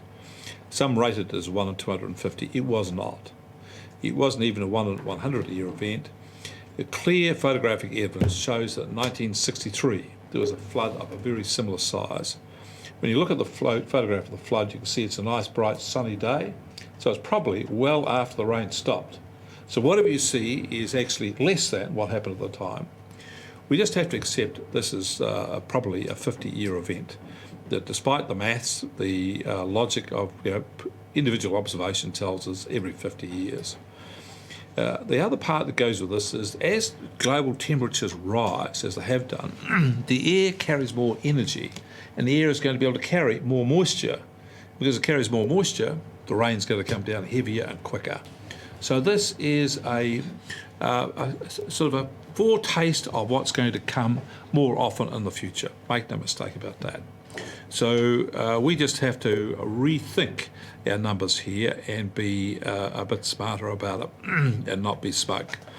The second thing is that these reports had some deficiencies, as pointed out by Councillor Curtin, but I had a slightly different perspective. My view was about the infrastructure. It didn't matter to me whether the infrastructure got a 38% pass, a 37% pass, or a 25% pass. I took it on the basis that it was like NCA, achieved, not achieved. And clearly the infrastructure was not achieved. So from my perspective, if we're going to protect our community, we have to have the engineers come up with a design which will get an achieved mark in something similar in the future. I do agree with Councillor Curtin on this. There are things we can do in the interim that should we not have such an extreme event, we can avoid the flooding. So there's three parts of this for me. Firstly, it's the engineering. Then secondly, it's the control of these infrastructures. If you sat down with a clean piece of paper, you would not design what we currently have. It's just simply a little bit nonsensical. So we have to reorganise that. So engineering, oversight and management are two things that need to be resolved, and we need to resolve them pretty quickly. The third element of this is that on the day, the civil defence arrangement did not work as well as it should have or could have for a variety of reasons. Now, the reports didn't come out and point and blame and identify individuals who failed to do the job, because that doesn't work. If we do that, then we get people who we ask to volunteer and go and do these jobs in addition to their ordinary pay. They simply won't do it. Why would you volunteer for something when, if the end of it, things go wrong through no fault of yours, you're going to be hung out to dry? Well, they don't. The other thing is that they used to have a point and blame philosophy in the airline industry, and they found that planes are falling out of the sky because people wouldn't admit their mistakes. They cover up their mistakes. So they changed what they did and said, we'll have no blame. And accordingly, things improved. So let's have a no blame. Just say this doesn't work and we've got to fix it. How do we fix it to do that? So we're going to have to approach our civil defence arrangements slightly differently. There has been, in my view, a slight misunderstanding of who's doing what when we merge all of the civil defence into a single region and had it funded directly by the regional council. So we're going to go and have some challenging conversations about that, but it does need to be fixed. So there's three things that need to be fixed here. One, the engineering. Two, the management. And thirdly, the civil defence arrangements. I'm very clear about that and going to be completely focused on it. So my intention is for each of those elements for there to be a program of work worked up. Now on the engineering, there's plans for meetings between Napier City and HBRC at the staff and at the governance level. Plans are going to be drawn up, and we're going to work our way through that seriously and apply ourselves. We also need to meet with the challenges of the organisation, the structure, do that, and then the civil defence. And I've said to them when the last meeting, I'll get a list of what's required for civil defence and have a monthly meeting with the Chief Executive of Civil Defence to make sure we're on track and doing what we need to do. We cannot let our community down like this. We need to lift our game, and we will. So that's the report. Councillor Curtin. Thanks, Mr. Chair. I have a question. Oh, you do? Good. Oh. Two, actually. Only two. Can we just roll up the bus a bit so the council has got good line of sight on the issues here? What we've got is a report from the CDM meeting, the joint meeting, and it tells us that the CDM meeting considered the Napier Rain Event Independent Operational Review, but the paper itself, as we're seeing it today, isn't clear to me as to whether the CDM group have accepted the recommendations from the document itself. So in the document there are 5 recommendations for improvement. You've hinted at some sort of process going on in response to that, but I'm not clear what that is. You've got to remember, Mr. Chair, that councillors haven't had the benefit of sitting around the CDM meeting and knowing what transacted. I'm still no wiser today from this paper. Can we be enlightened as to what actually the steps are and what processes are being followed, if indeed the CDM committee has actually endorsed the recommendations and is proceeding to act on it? Can you help me there? Perhaps James could help me there. I'll help you there. You can help me there? Yeah, I was Thank there. You were there? I just reported on it. I was to say to you that the clear thing is that the report was received, and the decision of the meeting is that we're going to go through that report and get out all of the issues to be addressed in a clear line. and then we will come back to the CDM group, review that to make sure we've captured a lot, and have a line of work with every item to be addressed. Thank you, Mr. Chair. However, this paper doesn't tell us that. So it's just an observation that we're still significantly in the dark as to what the CDM's approach is going to be. Every item will be identified, every item will have a line of action against it, and every item will be addressed. Lovely, thank you. Can I have my second question, would you mind? Can now. Supplementary question. Supplementary, Mr. Chair. Can I take you, Mr. Chair, to 4.4 of the agenda, where we have a statement there that the drainage scheme performed to its design capacity, but was unable to cope with extreme rainfall intensity and volume. Two things. Can you tell me what is the design capacity, and can you advise what evidence is there to show that the system performed to that design capacity? Well, would you like to start? Thank you, Chair. So in the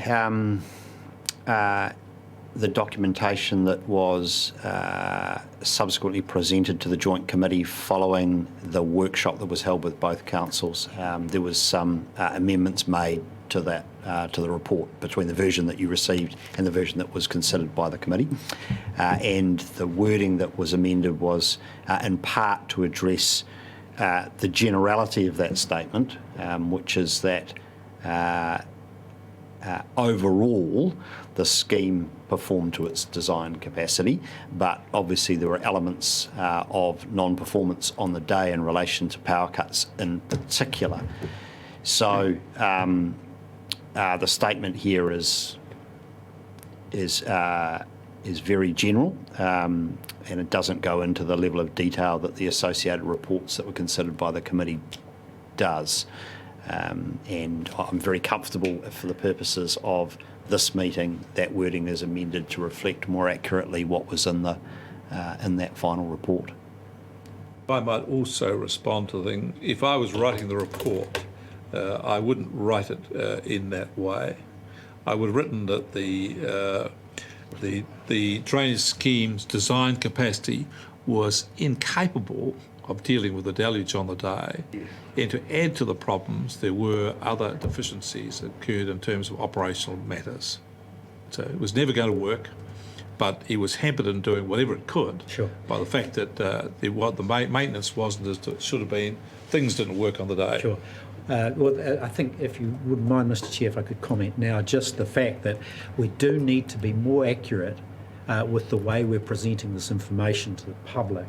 And my comment from the Environment Committee, where we made statements to the effect that we were dealing with a 1 in 250-year event, and now these statements that, in my view, we need to be very precise. So it's a plea to staff. When you're constructing these documents, be very careful about what you say, because it does need to be accurate. I think that point is fair, Chair. Apiata, Mike, is that your hand up? I can't see you. Just a small corner on the screen up here. Is that you? Yes, it is, Mr. Chairman. Yeah, over to you. So my question is not so much in regards to the report itself, Mr. Chairman. It was in regards to, there was an earlier report a couple of months back about Māori representation on the Civil Defence Committee. I just want to know where that has gone to, thanks. Whenever you're ready. I can't tell you an answer straight away, but I'll come back to you and the Māori Committee about that shortly. Thank you. Yeah. Apiata? Thank you, through you, Mr. Chair.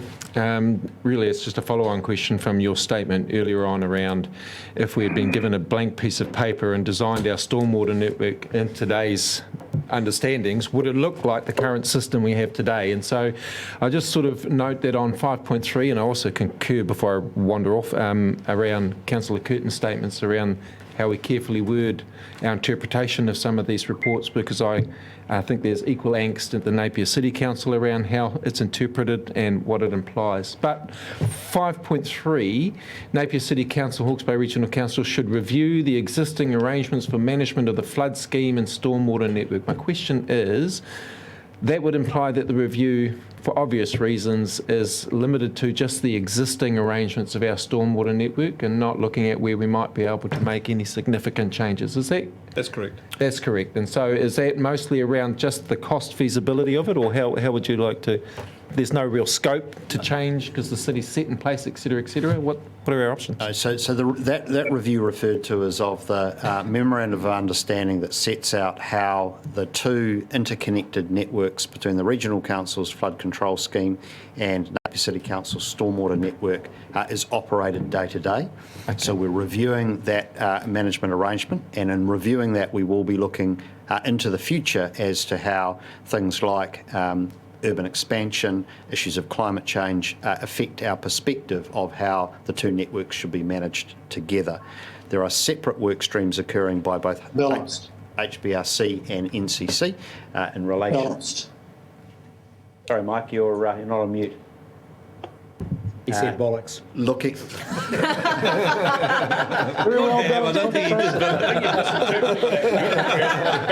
said it twice. Councillors, I will remind you that we're live streaming. So there are separate work streams looking at the level of service that both sets of assets provide, and there is communication going on between both of those work streams to ensure that we are, in an integrated way, thinking about future levels of service in relation to things like climate change. Chris, is there anything to add on that? No, look, I think you've covered it quite well. It is very much a review of who owns and how that infrastructure is operated, with a view that it can be optimised from its current arrangement. And it also will ask specific questions around the capability to manage in an event, both a design event and an event that exceeds design. So there's some of the questions being asked, and that work will come back to both councils in mid-November as a draft document for discussion and guidance going further. And it's also fair to say both councils are independently reviewing infrastructure and are sharing information with regards to the performance of that infrastructure. And there is, I think, significant investment required over the 10, 20 years to really provide the high level of protection that the community would like to see. And there's also many questions that will come back to council in the fullness of time about what is the level of protection that is required for the Napier community, because notionally it's 1 in 50. Do we want a higher level of protection, and what sort of resilience do we want? Do we want dedicated standby power at all of our pump stations, for example, so we have a very high level of reliability? So they're all questions that will be brought back to council in the full time. Thank you, Mr. Chair. Any other questions? I'm happy to move the report. Oh, you have a question? I do. Councillor Foss, yes. Yeah, thanks very much for that discussion. Just a general question, more of Chris, I think. If a similar event was to happen, say, tomorrow, same quantity, one in however many years we land on, is this council, and with your knowledge of where Napier's at, and at a better position to mitigate the high rainfall than we were 1 year ago? I think we are somewhat improved. There are infrastructural gaps that need to be addressed. And we highlighted, and Regional Council funded a whole lot of additional resources as part of the LTP to both review the scheme basically from scratch, as it hasn't had a major review for almost 20 years. Napier have done the same with a major review over the last 4 years, and I think 140 million or something in their LTP. So there is significant investment that is required to be undertaken over many years to deliver an improved level of service. We've also done work in terms of standby power, but we do not have 100% standby power capability. The Regional Council has 2 dedicated gensets. There's been work done over the last month around practicing connecting up higher gensets. Napier City Council has funded for some additional mobile and permanent gensets So the nature of the work is it simply cannot be remedied or fixed in a couple of months. It is years of significant investment to bring it up to a high level of protection. Can I just answer Councillor Foster's question?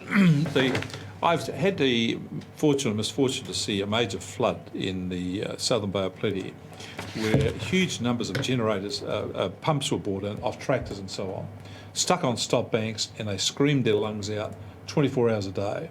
And with the volume of water there, although they looked like they were very powerful, the amount of water they had to shift, they just couldn't do it. So when I saw the amount of flooding there, like that, it came to me that this is a significant engineering problem. That whatever you do at the margin is just going to be at the margin.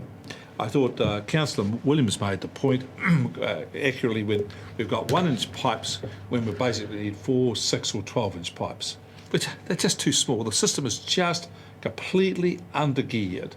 And I don't believe that the part of the system is based on a 10-year event for stormwater. That's for the houses.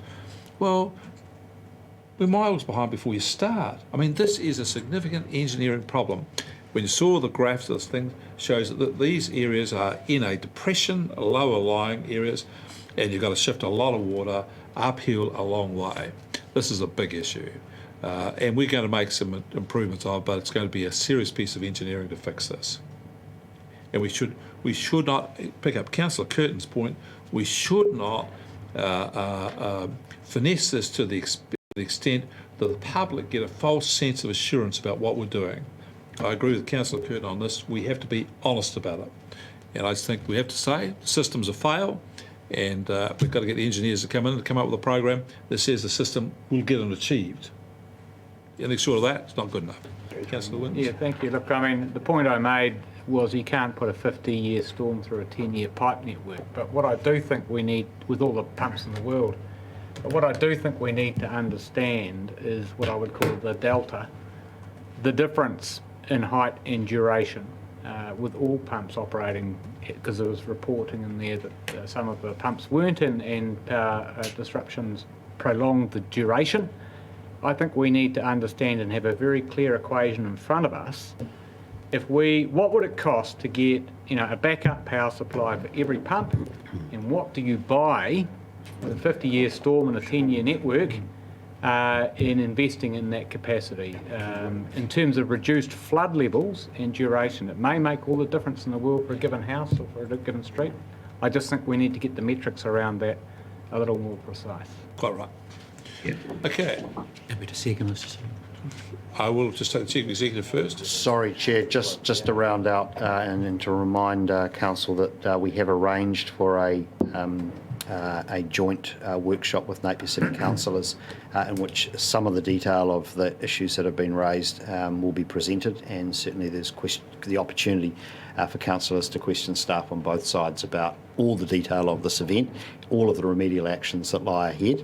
And following that workshop, I understand Napier City Council will be producing a composite overall document for the public, which incorporates all of the previous reports commissioned both by this organisation themselves, Civil Defence, that can then enable people to understand all of what happened and all of what will happen in the future to deal with the issues. And so that's on Monday the 15th of November.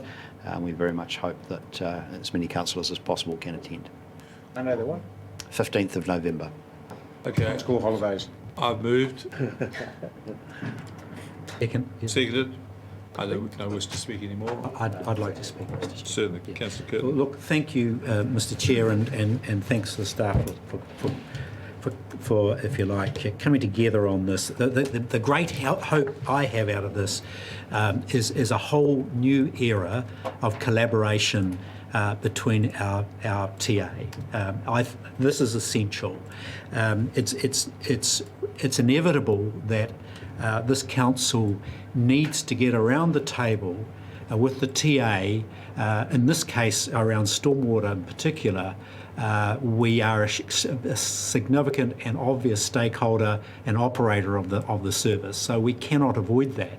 But the implications flow wider, and it was a very well-made question from our colleague from Napier City RP around what does the big picture look like, what are the investments over the next 50 years that we need to look at to make this thing work, because there are substantial implications for the wastewater network arising from the stormwater network. And in fact, they're so interconnected, the result being that we dumped tons and tons of sewage into the Ahuriri estuary as a direct result. So we cannot avoid that. Going back to the issues, Mr. Chair, in this case we've had a nexus of the need for significant improvements, both from a civil defence, the immediate response, and the actual performance of the assets themselves. So what we've had is a perfect storm, if you'll excuse my analogy there, of, if you like, some human-made errors that we need to correct. And that's why I asked the question around what is the civil defence response, because that was significant. One of the failings around civil defence was the failing to stop traffic movements through the flood zones. That was a fatal mistake made by the callers around civil defence, because that exacerbated the problem by at least 100 millimetres of tidal influence from cars transiting through the zone. That cost tens of millions of dollars, that mistake, that human mistake on its own. I'll go back now, Mr. Chair, if you don't mind, to the network itself, and I made the point around the narrative that unfortunately our staff have engaged in around the design capacity. We've shied away from explicitly setting out what the performance of that infrastructure was. And the consequence, I've done my own assessment, and I'm confident that the capacity was something like 20% below what it should have been had the infrastructure been maintained and responded to as it should have done. That's my assessment of that. Happy to put my figures up in the absence of any others. So my point here, Mr. Chair, let's not point the finger and blame, but we do need to know the facts. We need to know where it failed, what we need to do about that. And my view is that we need to collaborate around the table, and I'm sensing from both regional council staff and from Napier City, there's a strong desire to do that. We do need to work together on a solution. You correctly pointed out, Mr. Chair, that this is a problem that's not going away. It's big, and we simply do not have the infrastructure in place to deal with it. So we've got to get on with it. I'd be interested to see, and even beyond the Three Waters scenario, that we work on a scheme. Napier ratepayers and Napier public will pay, but they need to know what they're paying for. I'm sure that if we came up with a scheme that said let's invest 30 million, if that's what it takes, they know what that looks like. They know what water looks like now, and they'll respond to it. So I want to see a comprehensive program of investment, discussion, collaboration between the two councils, both on stormwater and on wastewater, so we get this right for this city. Thank you, Mr. Chair. Thank you. Any other speakers? Well, thank you for that, Councillor Curtin. It's almost visionary. Great hope, new era. I look forward to it. I'll put the question. All those in favour say aye. Aye. Aye. Contra no. Carried. We now have Regional Transport Committee. Councillor Williams. Thank you, Mr. Chair. If you may, I've held my breath for most of the meeting today because I'd like to occupy a little bit of your time at this stage in that visionary context, if I may, to put this rather perhaps administrative-looking report into some sort of context. There's two things to note. One is that I want to touch on. One is that the project team's been working on the on-demand trial. The other is that we have, after 2 years of work at regional level, submitting our funding bid through the Regional Land Transport Plan, secured 376 million of central government funding for a range of projects, and there's some good news and some bad news in there. Perhaps the good news is 82 kilometres of funding towards safety improvements on State Highway 5, so that's the good news. Another good news is that we got all of our bid for public transport, including for the on-demand trial. And I just want to share a little bit of, if I can, whakaaro around that. just at this point, because we were challenged by the Hawkesbury Today editor the other day, Chris Hyde, to be radical. We have a situation where there are incredibly low rates of public transport uptake in our communities, and we had submitters to the Regional Land Transport Plan saying, don't you go spending all that money on that. Hawkesbury people will never take the bus. Now, they've got some evidence to back them up. 2018 survey, 0.5% of people go to work on the bus in Hawkesbury. That is woeful. But the question is whether we just sit back and say that's us, or as the excellent talking point that Katrina published last week said, no, hang on. We've got a problem here, Houston, actually. It's called climate change. The Napier floods are an example of how it affects us. And 25% of this region's emissions, as with any other regions, our contribution domestically to climate change will be through transport. So it is something we can do, and that this council has a lever to achieve by way of mitigation that I think we seriously need to pull. And we've got a third of trips less than 2 kilometres. We've got, that are absolute sitters for people using active transport or public transport or cycling or walking, if we make this the kind of region where that's an attractive proposition for our own well-being, our health, and for our environment. We've got a $7 million commitment in the long-term plan to public transport. So, we can't just keep doing the same thing. It's the Einsteinian definition of insanity to think if we keep doing the same thing, we're going to get a different result. So in addition to all the reasons for public transport investment shared in that talking point, I have a real concern about what I call equity of access to transport. People who can't afford to fix their car, people who can't afford petrol, people who may not have access to even the total mobility service for the half price of a taxi fare. We need to get people who are less able to access the things they need in life to where they need to go, and I think On Demand has the potential to do all of that. I've been to Timaru, I've seen it, I've seen how it's accessed by the whole range of the community, from grannies down to people in wheelchairs to school kids. The whole community is getting on board with that. Now, just a couple more points. Now, Councillor Nixon last week shared some views about public transport, effectively saying that we're massively subsidising an underutilised resource. He suggested that we change some of the fixed routes to fix that, and he suggested that On Demand will be more expensive. Well, he's got a point, but the good news is NZTA is paying half in terms of the additional cost of On Demand. The other bit of good news coming out of NZTA, waka kotahi, is that for every dollar you spend on public transport, you get a $13 return in environmental benefits. So, we need to, my pick is that if we invest further in On Demand, for every unit additional investment, we'll get a greater return in terms of uptake in public transport, and the per trip subsidy will ultimately reduce in the result. And Councillor Nixon suggested we should have some better fixed routes around where people need to use them. Well, yes, you need to keep your key routes, but this is the whole thing about On Demand. It's just like Uber. It's corner to corner. It's you decide the route. It's where you decide where from, you decide where to, and you decide when. So I think it's got a lot to be said for it. It's at the tap of the app, and we really do need to, and I look forward to seeing that program being a success.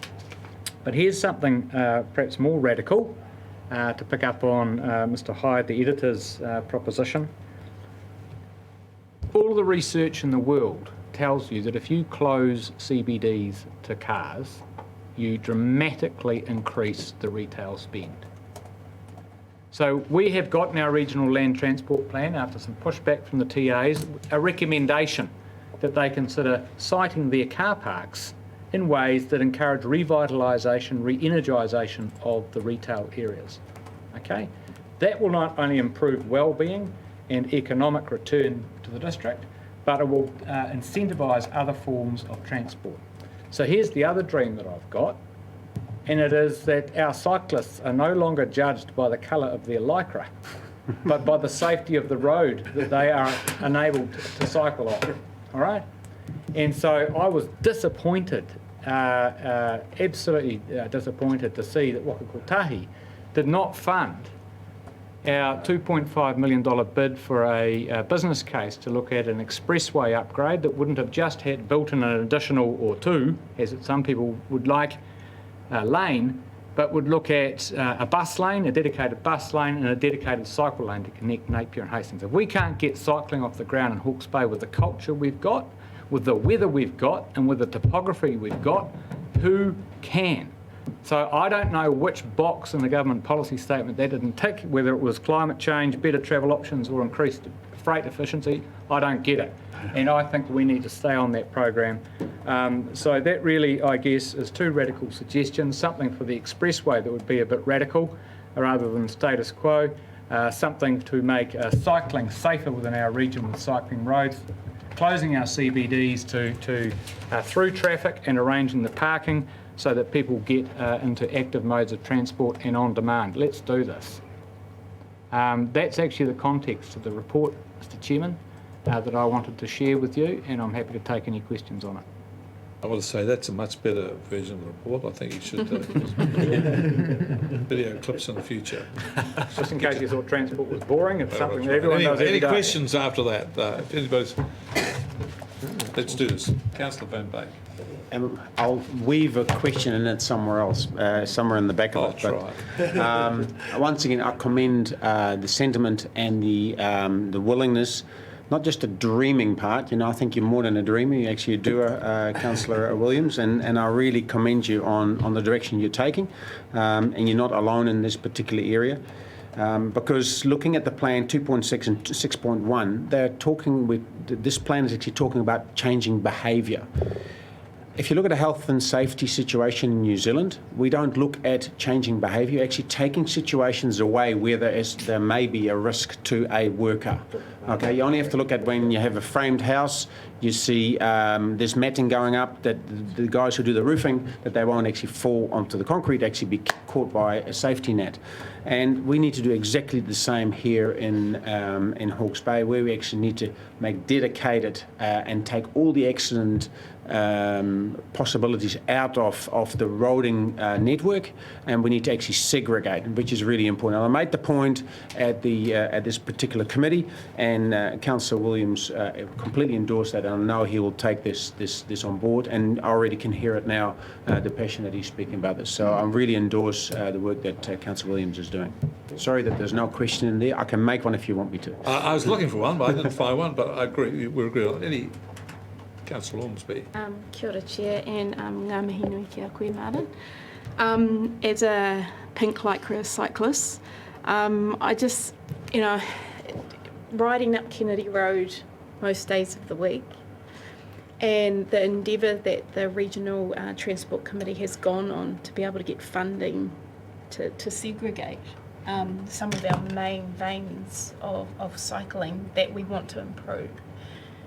What can we do next, say within the Transport Committee? What, with a bit of I suppose, failure or an attempt that hasn't got to a place that you wanted to get to, what can be the next step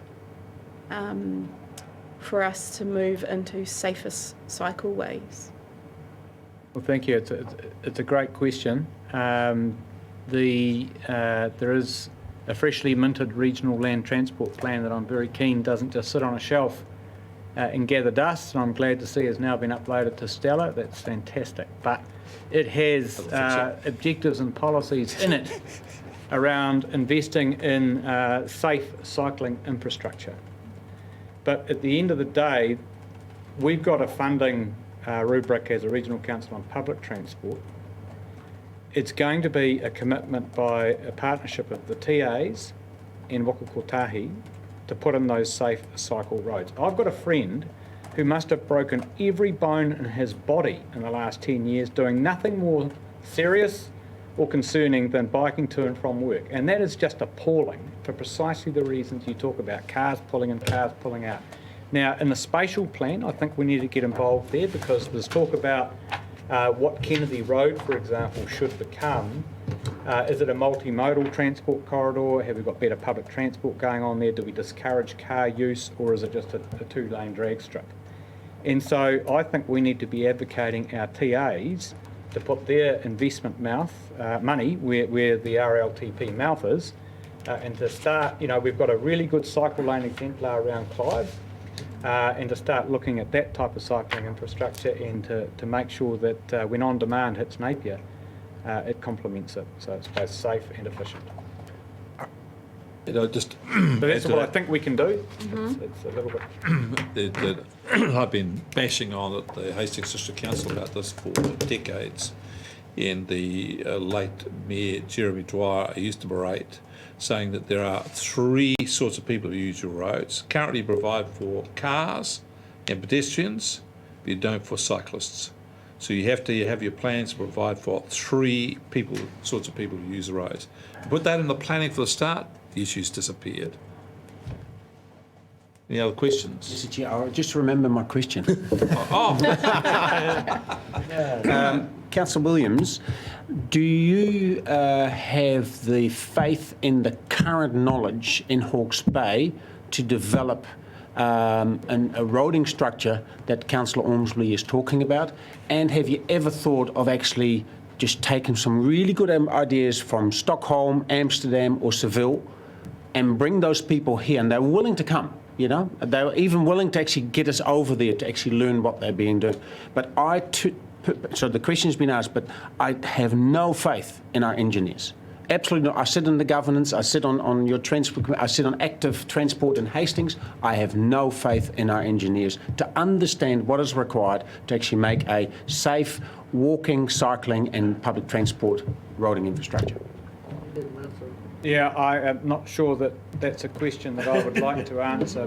I actually have seen an enormous amount of understanding in the transport teams of, say, Napier and Hastings, and within our own council around how you activate a city and make it safer for cycling. I actually think, to be frank, the challenge is at governance level.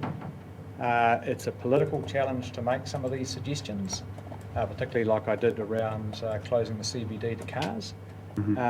So I'm not going to comment. I don't have a lack of faith in our engineering staff or in our transport staff. I think we need to actually come at this from governance, to be frank. So I think the solutions are there. We just need to make sure that we commit to them. One more question? Supplementary question, yes.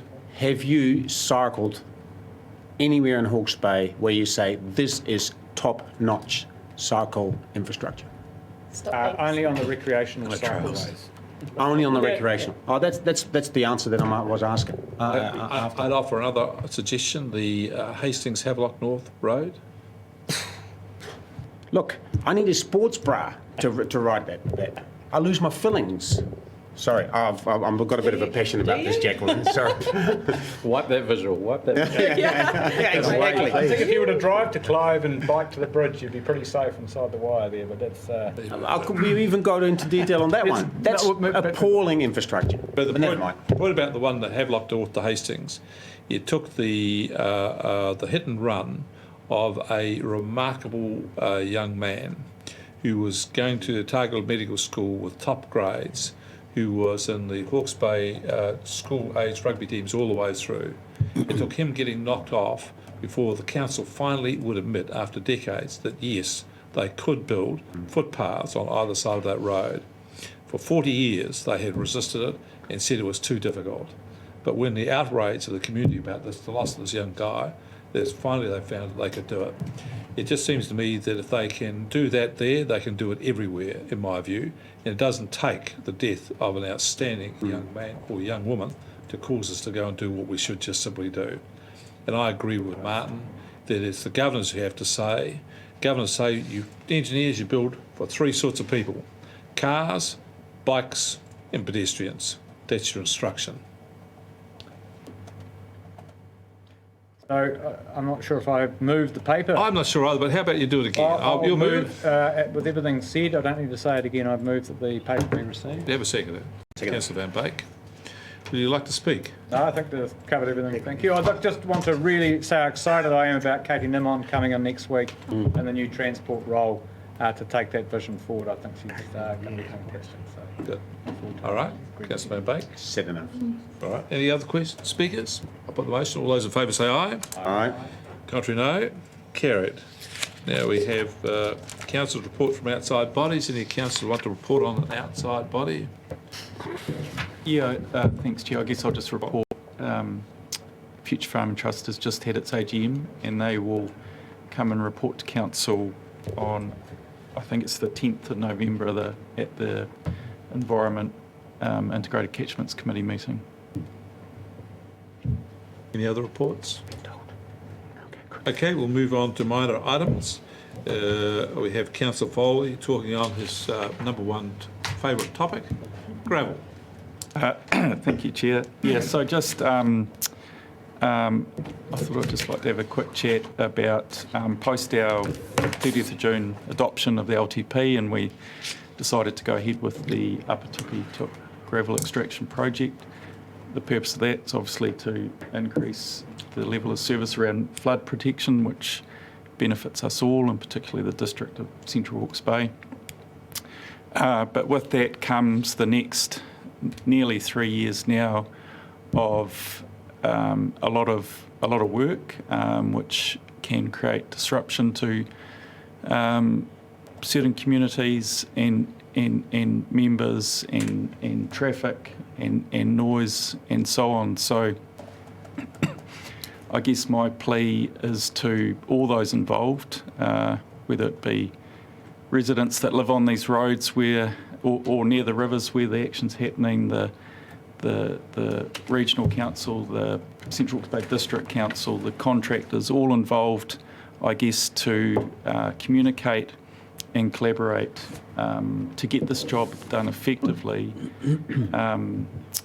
but while considering everyone's, I guess, livelihoods and issues and points to raise. And so on that, I've been exposed to one situation recently, a dead-end gravel road, approximately 4 residents living on that road, some houses literally right on the road's edge, and quite a industrial operation, I guess, started become down the end of this road at the river's edge. And so I would like to, I guess, thank the regional council staff for listening to the concerns that I raised with them and their approach to how we go forward, and thank the Central Hawke's Bay District Council for their input, and also the contractor, I believe, is listening and changing the way they do things with the operation. So, let it be an example of how we go forward with this, because there's going to be many other sites opened up and much more traffic on the roads and noise and dust created. And so, yeah, I guess my plea is just to all parties involved, let's remember why we're doing this project, and just consider everyone involved here and get it done the best and most effective we can. Thank you. Councillor Foss. Thanks, Chair.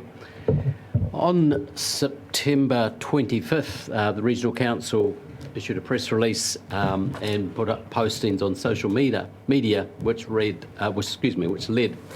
Kei o marama aurara e tine rā. It is World Rivers Day today.